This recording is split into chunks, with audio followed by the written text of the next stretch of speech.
Has a look at that coming up later, but I do. we know Mondays can be tough, right? It just, especially if you've had a busy weekend and you just didn't catch up on sleep. But on the bright side, Mondays can also be a nice opportunity to reset, right?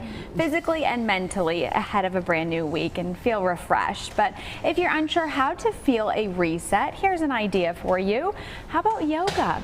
For some watching who may have never tried yoga before, don't you worry. Our first live guest of the day is here to help. Nicole Walters is joining us now. Nicole is a certified yoga instructor and founder of the Ahava Collective. Whether the only time you stretch is when you first wake up, to those who are well versed in the yoga world, Nicole is here to share some insight. Good morning to you, Nicole. Good morning. How is everyone? We're doing well. I mean, I kind of have the case of the Mondays, but you're here to help us. So do you need to be flexible? A lot of times you hear when people want to try yoga, oh, I'm not flexible enough. I don't think I'll be good. What do you think about that?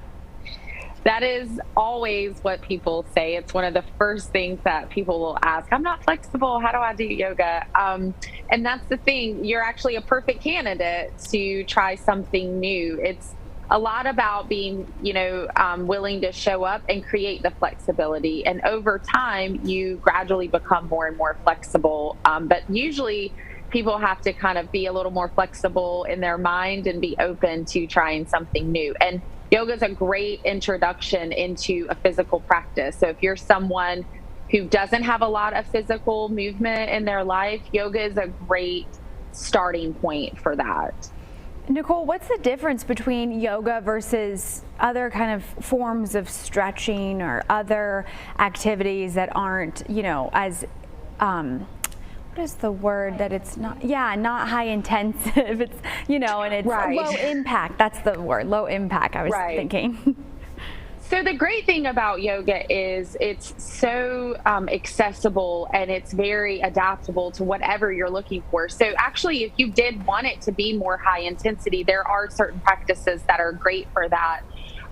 But what makes it different and a kind of a misconception people have about yoga is that it centers around a physical practice. And in fact, it doesn't. The physical practice of yoga historically was to prepare our bodies through connecting with our breath to slow down the mind. So as we're moving the body and we're connecting with our breath, that allows us to kind of journey inward, slowing down the breath, slowing down the mind so that we can set and rest peacefully with our thoughts and our emotions. Oh, I love the way you explain that. For people who are new, what do they need to bring? What should they wear to their first yoga class? All great questions. So at our studio specifically, you can literally just show up. We have all the props that you need. You don't have to rent anything. We've had so many things donated. And as far as what to wear, so whatever is most comfortable for you. So you'll see people in loose, baggy clothes that they can move around in, but you also see people in tight, stretchy clothes. So as long as you can move comfortably in whatever you're wearing, that's perfectly fine. There's no specific attire for yoga other than to feel comfortable in your body and what you're wearing and the movement. And then we were talking about ways to feel, refreshed and reset for a brand new week. Do you believe that yoga, just the practice by itself, is a way that people can feel refreshed mentally and physically? 100%. And it's also, like I said, very adaptable. You can do it sitting in your chair. You can go to a studio and do it. You can sit on the couch and do it.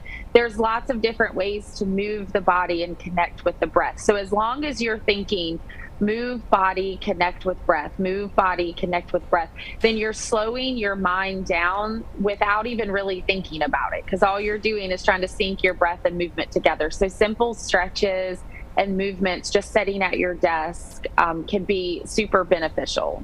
And at Ahava Collective, where can people go to take a class? Remind us of your location, and is there a cost? Yes, so we are located at 501 South Mendenhall Street. We're on a second floor suite 203. And for our studio, we're nonprofit, so we really wanted to create a space. I wanted to make sure that people of all socioeconomic statuses would be able to join in community with these practices. So we do offer classes for free for anyone who needs it. You just send us a message or an email through the website, and we sign you up. We don't ask any questions. There's no judgment. We do it as anonymously as we can. And then for those who can't afford to pay it, we have $10 drop-ins, which is pretty reasonable. And then we have tiered memberships where you can choose your own monthly membership. We have 3 different prices for that. And that gives you access to unlimited classes all month long. And you can cancel it anytime. You can start it, you can cancel it. So we really try to create not just accessibility in the practices and the classes that we hold, but also in, financial access for people as well. Wonderful to hear from you as always, Nicole. Thank you for your time. And we have the website on the screen now for folks at home to follow along with all of your updates. You can visit the website there. And our thanks to Nicole. We will see you next week. In other news this